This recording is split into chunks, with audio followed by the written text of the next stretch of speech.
एक बार तुंगभद्रा नदी के किनारे पर एक नगर था। उस नगर में एक बड़े ही सज्जन ब्राह्मण रहते थे। उन ब्राह्मण का नाम था आत्मदेव। आत्मदेव जी बड़े ही धर्मात्मा पुरुष थे। अच्छा, आत्मदेव जी जितने बड़े धर्मात्मा थे उतनी ही कुटिल उनकी पत्नी थी। नाम था धुंधली देवी। बहुत ही कर्कशा वाणी थी और मोहल्ले में एक दूसरे की चुगलियां करना, पंचायत करना और बुराई भलाई करना, यही उसका काम था। आत्मदेव जी बेचारे दिन भर पूजा पाठ से थके हुए शाम को जब घर पर आते तो धुंधली देवी सर पर कपड़ा बांधकर बैठ जाती। धुंधली देवी कहती, आज तो बिल्कुल ही बस की नहीं है, सर फटा जा रहा है, इतनी हालत खराब है कि आज तो खाना भी नहीं बना पाई। तो बेचारे आत्मदेव जी क्या करते, भोजन बनाते, स्वयं के लिए भी बनाते, धुंधली देवी के लिए भी बनाते। आत्मदेव जी वैसे तो बहुत धन धान से संपन्न व्यक्ति थे, लेकिन एक कमी थी कि संतान नहीं थी। एक बार धुंधली देवी पड़ोसी से लड़ बैठी तो पड़ोसी ने ताना मारा। पड़ोसी ने कहा कि तुम्हारे तो गाय भी बछड़ा नहीं देती और तुम्हारी तो तुलसी भी सूख जाती है और संतान नहीं है, न जाने कौन से पाप किए होंगे। धुंधली देवी को तो कोई असर नहीं हुआ, लेकिन आत्मदेव जी को बात चुभ गई।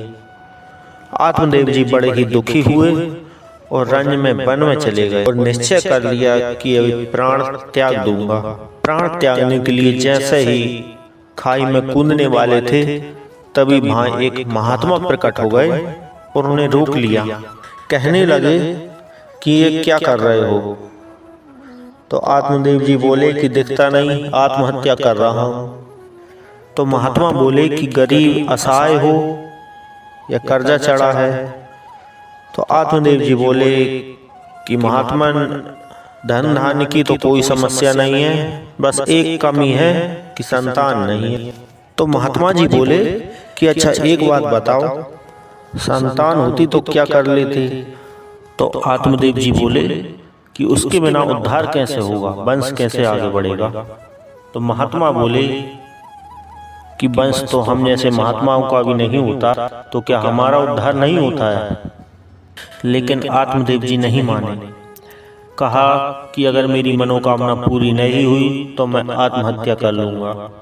तो महात्मा जी ने उनको एक फल दिया और कहा कि इसे अपनी पत्नी को खिला देना और साथ में कई नियम भी बताए कि इनको करना पड़ेगी। अगर इन नियमों को नहीं करोगे तो संतान राक्षसी प्रवृत्ति की भी हो सकती है।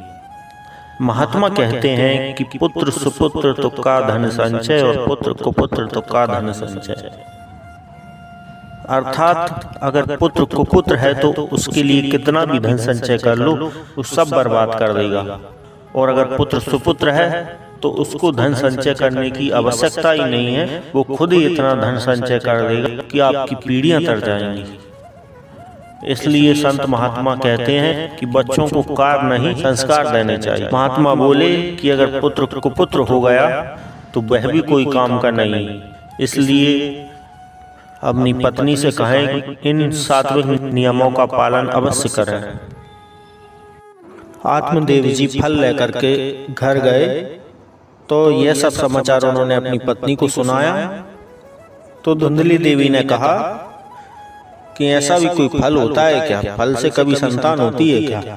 ये सब तो झूठ बात है। तो आत्मदेव जी ने समझाया कि महात्माओं का आशीर्वाद कभी व्यर्थ नहीं जाता।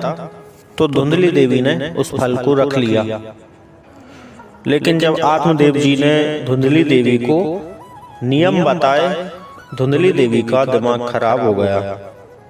क्या नियम थे?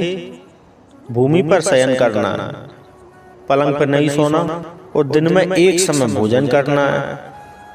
धुंधली देवी ने सोचा एक समय भोजन करूंगी ऐसा तो मैं वैसे ही दुबली हो जाऊंगी, हालत ही खराब हो जाएगी मेरी। और सात्विक रहना है, कहीं दूसरों के घर जाना नहीं है। तो अब धुंधली देवी ने सोचा मैं पंचायत कैसे करूंगी मोहल्ले में, शरीर खराब हो जाएगा सो अलग।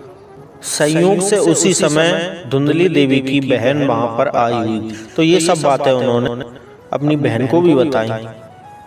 तो धुंधली देवी की बहन ने कहा कि मेरे भी संतान होने वाली है, मेरे यहाँ धन की कमी है और आपके यहाँ संतान की।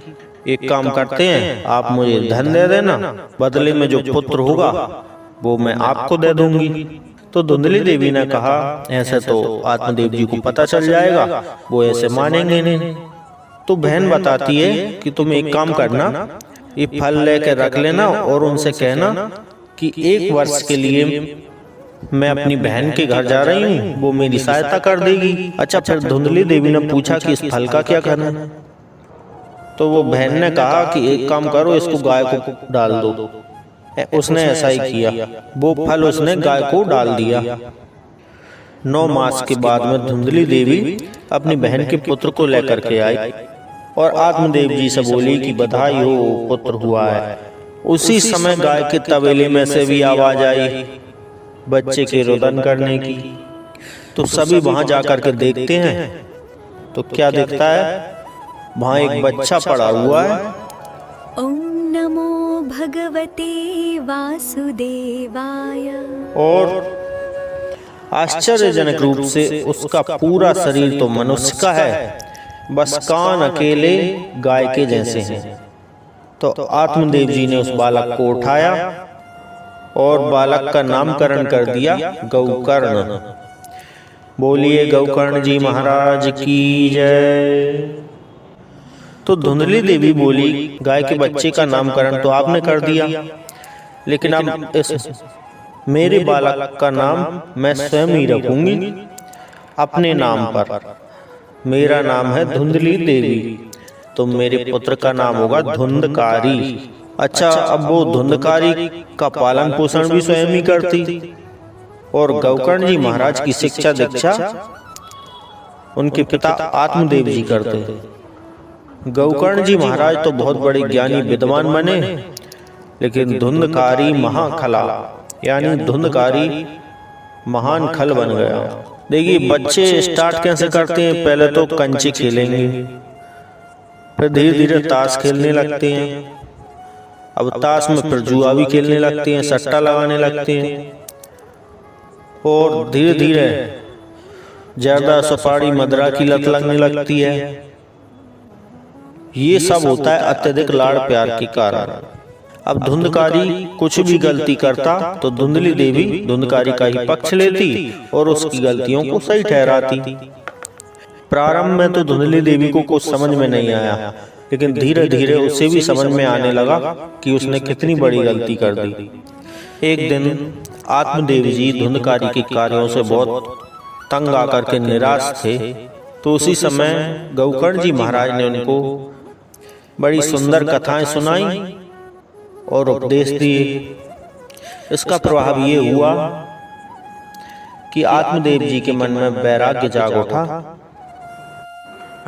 और सब कुछ छोड़ करके वन में भगवान का भजन करने के लिए चल दिए। वहीं उनको भगवान की प्राप्ति हुई, भगवान के परम धाम में पहुंच गए। लेकिन इधर धुंधकारी अब चोरी करने लगा। अब उसे जुआ खेलने के लिए, मदिरा के लिए धन कम पड़ने लगा तो घर पर ही चोरी करने लगा। धन कम पड़ा तो घर के बर्तन भाड़े बेचने लगा। इससे भी मन नहीं भरा तो माँ के गहने ले जाने लगा। जब माँ के सारे गहने आदि लूट कर ले गया तो माँ ने भी उससे तंग आकर के कुएं में कूद करके आत्महत्या कर ली। और गौकर्ण जी महाराज भी उस घर को छोड़ करके काशी में विद्या अध्ययन के लिए चले गए। इधर धुंधकारी ने 5 दुष्ट पत्नियों को अपने साथ में रखा, उनकी हर बात मानता और उनके लिए चोरी भी करने लगा। जब सारा धन समाप्त हो गया तो उन 5 पत्नियों ने मिलकर के धुंधकारी को तड़पा तड़पा करके मार डाला। और मरने के बाद उसकी मुक्ति नहीं हुई। अब इतने दुष्ट व्यक्ति की मुक्ति इतनी आसानी से तो हो नहीं सकती। धुंधकारी एक भयानक प्रेत बन गया। वो प्रेत बन करके सबको डराने लगा और उसका मकान एक डरावना खंडर बन गया। वहां कोई जाने से भी डरने लगा। जब गौकर्ण जी महाराज अपनी शिक्षा समाप्त करके वापस घर में देख करके दंग रह गए। सब कुछ खंडर बन चुका था। एक रात उस घर में रुके तो उनको नींद ना आए, बड़ी बेचैनी हुई और रात को धुंधकारी प्रेत बनकर के दिखाई दे, बड़ी डरावनी आवाजें करे। फिर गौकर्ण जी महाराज से बोला कि भैया गौकर्ण, मैं इस प्रेत योनि में बड़ा कष्ट पा रहा हूँ, मेरी सहायता करो। तो गौकर्ण जी महाराज ने उसकी मुक्ति के लिए श्राद्ध आदि करवाए, गया में जाकर के पिंडदान भी किया, कई पूजा पाठ करवाए, लेकिन धुंधकारी को मुक्ति नहीं मिली। तो एक महाराज जी ने बताया कि साधारण पापों का नाश तो सत्यनारायण कथा से ही हो जाता है, लेकिन धुंधकारी जैसे महापापी का कल्याण तो केवल भागवत कथा ही कर सकती है, इसलिए तुम भागवत कथा करो। इसलिए गौकर्ण जी महाराज ने भागवत कथा का आयोजन रखा, कई लोगों को निमंत्रण दिया। अब धुंधकारी उस कथा में आ ना पाए, क्योंकि धुंधकारी एक प्रेत है।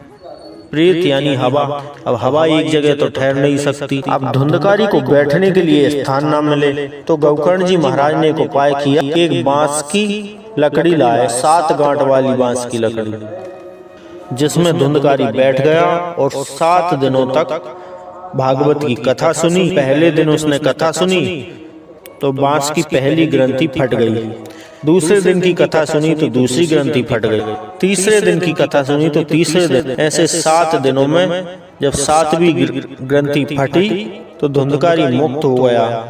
और उसके लिए भगवान के दिव्य पार्षद विमान लेकर के आए और बड़ा ही सुंदर रूप बना करके भगवान के दिव्य धाम को गया। अच्छा, वहीं पर कई लोग बैठे हुए थे, श्रोतागण। अब उठ करके बोले गौकर्ण जी महाराज से कि महाराज ये कैसी नाइंसाफी है, धुंधकारी इतना बड़ा पापी इस भागवत कथा से तर गया, हम ज्यादा बड़े पुण्यात्मा नहीं भी होंगे तो कम से कम धुंधकारी से तो कम ही पाप किए होंगे, हमें भगवान के विमान क्यों नहीं आए, पार्षद क्यों नहीं आए, हमारी मुक्ति क्यों नहीं हुई, हम क्यों नहीं तरे। तो गौकर्ण जी महाराज ने बड़ी सुंदर बात कही कि श्रोता 3 प्रकार के होते हैं। कैसे? एक होता है सोता, एक होता है सर्वोता, एक होता है श्रोता। अब ये देखो, श्रोता कौन होता है? जो भागवत की कथा चल रही हो या भगवान की कथाएं चल रही हो वहां पर सो जाए, वो होता है सोता, अर्थात उसे नींद आ जाए। और दूसरा होता है सर्वोता, सर्वोता यानी जर्दा सुपारी कतरने लगे, जो भगवान की कथा चल रही हो जर्दा सुपारी कतरने लगे, आपस में बातें करने लगे, मोबाइल चलाने लगे, कथा में मन ही ना लगे, तो वो होता है सर्वोता। तीसरा होता है श्रोता, जो होता है वास्तविक श्रोता, जो मन लगा करके भगवान की कथा सुनता है वो ही वास्तविक श्रोता होता है। और जो जितना मन लगा करके सुनता है उतना ही भगवान कल्याण करते हैं। तो धुंधकारी तो प्रेत था, अब उसे भगने के लिए कहीं जगह नहीं थी, बांस में बैठा चुपचाप 7 दिन तक कथा सुनता रहा, मन लगाकर उसने पूरी कथाएं सुनी, इसलिए उसकी मुक्ति हो गई।